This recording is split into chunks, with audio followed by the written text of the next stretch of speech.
The rain hammered against the windows of Daniel's cramped apartment, each droplet a tiny fist trying to break through the glass and invade his solitary world.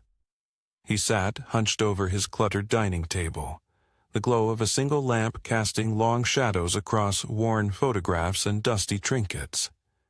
Surrounding him were the remnants of other people's lives, antique clocks that no longer ticked, faded letters penned by hands long since stilled, and his latest find, an old radio encased in tarnished brass and intricately carved mahogany.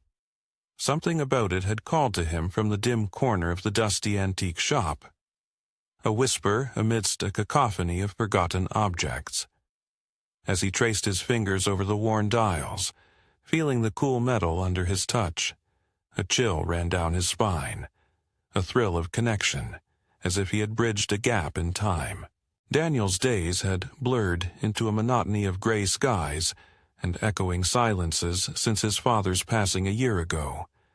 They had been close, two solitary souls navigating the world with an unspoken understanding.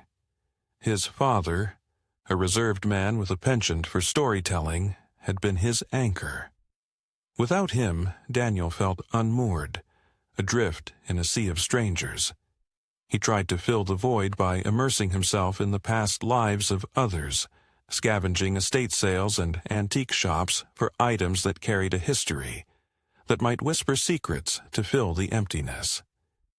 Tonight, the howl of the wind seemed to carry his father's voice, a phantom melody that pulled at his fractured heart.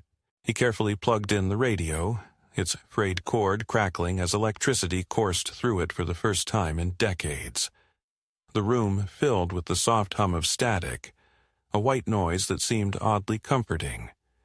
He twisted the knob slowly, the frequency needle trembling as it passed over ghostly stations emitting snippets of music, foreign languages, and bursts of static. Suddenly, a faint melody emerged, a haunting rendition of his father's favorite song, the one he used to hum while fixing the old car in their garage. Daniel's heart skipped a beat. "Impossible," he muttered, leaning in closer.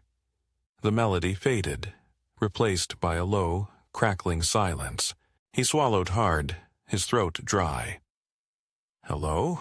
he whispered into the dimly lit room, feeling a surge of embarrassment at speaking to an empty space. The static ebbed, and then, softly at first, a familiar voice seeped through the speakers. "Daniel, my boy," it sighed, warm and soothing like a blanket on a cold night.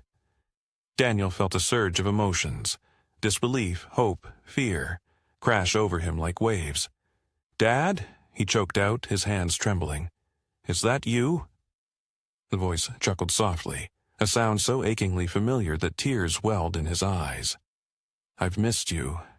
There's so much beyond what you can see, things I need to tell you."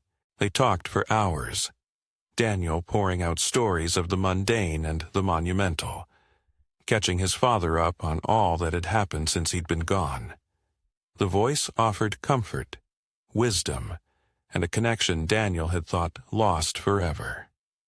The loneliness that had wrapped itself around him like a shroud began to lift.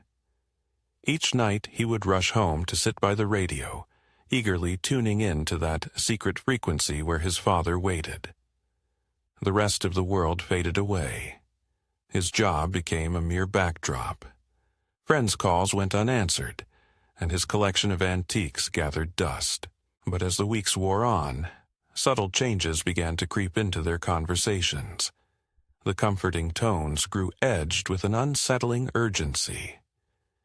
"You seem so alone, son," the voice whispered one evening, the static hissing like a serpent between words. "You could be with me, you know. There's a way for us to be together again." Daniel felt a knot tighten in his stomach. "What do you mean?" he asked, his voice barely audible over a sudden surge of interference. The reply was slow, each word deliberate and heavy. "There are things you can do, acts that bind souls across the abyss.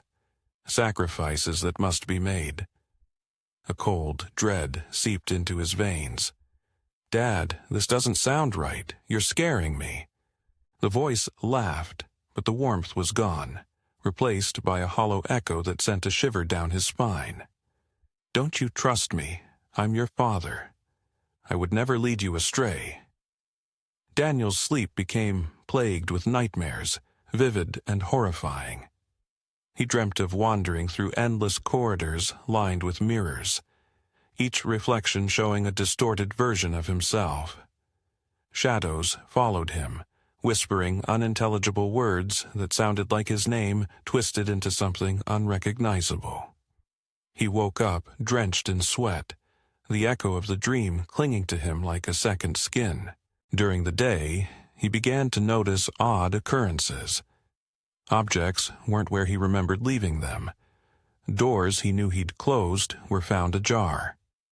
The air in his apartment felt thick, oppressive, as if unseen eyes were watching his every move. He tried to shrug it off as stress, but the sense of unease gnawed at the edges of his sanity.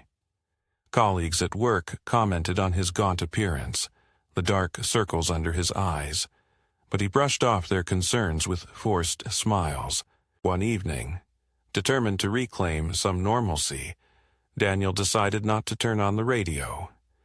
He settled onto his couch with a book, trying to immerse himself in someone else's story. But the silence was deafening, an almost tangible force pressing in on him. The radio, though unplugged, emitted a faint glow. He stared at it, fear clutching at his heart. The knobs began to turn on their own, the dial spinning rapidly before settling on the familiar frequency. The static filled the room, swelling until it was a roar in his ears. "Why are you ignoring me, Daniel?" the voice demanded, harsher now, a sinister undertone lacing each syllable. "You can't escape what's meant to be." He backed away, his legs shaky. "You're not my father," he whispered, the realization dawning on him like a dark sunrise. "What are you?" the voice cackled, a sound that seemed to reverberate from the very walls. "I am what lies beyond the veil, and you, my dear, opened the door." Panic surged through him. He grabbed the radio, intending to smash it to pieces, but the moment his fingers touched the wood, a jolt of pain shot up his arm. The radio felt alive, pulsing with a heartbeat that matched his own. Images flooded his mind, visions of shadowy figures performing ancient rituals, circles of fire, and blood sacrifices. He saw himself among them, eyes vacant, hands stained red. Desperate, Daniel tore through his apartment, searching for answers. He unearthed the torn page of a journal he'd found inside the radio's back panel when he first brought it home. How had he forgotten about it? The page was filled with scribbled warnings and symbols, a language he didn't understand but felt ominous and foreboding.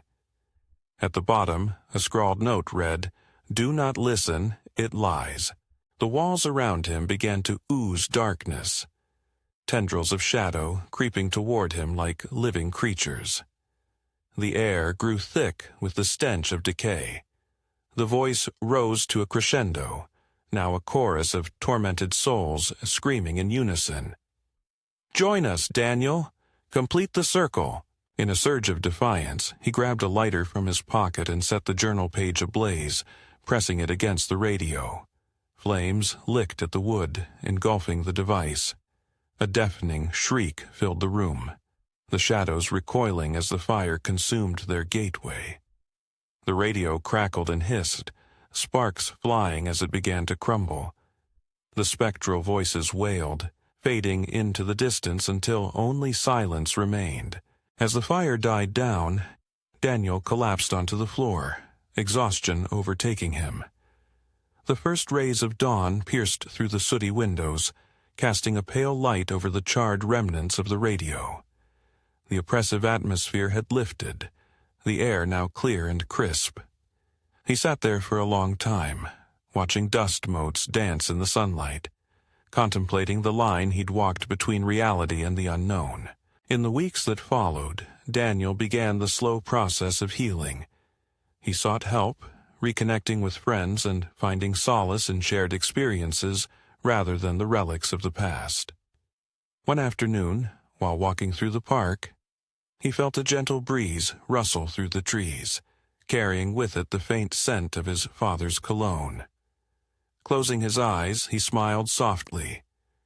This was his father's true presence, a quiet comfort, not the haunting allure of dark forces masquerading as lost loved ones.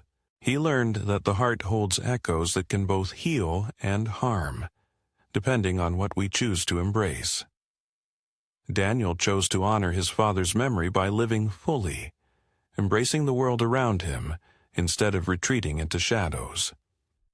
The antique shop where he'd found the radio closed down shortly after, leaving behind an empty storefront and whispers of strange happenings. Sometimes, late at night, Daniel would think about the boundary he'd brushed against, the thin veil that separates the known from the unknowable. He understood now the danger of reaching too deeply into the darkness, of letting grief open doors better left sealed, but he also recognized his own strength, the resilience that had pulled him back from the brink. The whispers had ceased, but the lessons remained, etched into the fabric of his being like scars that fade but never truly disappear.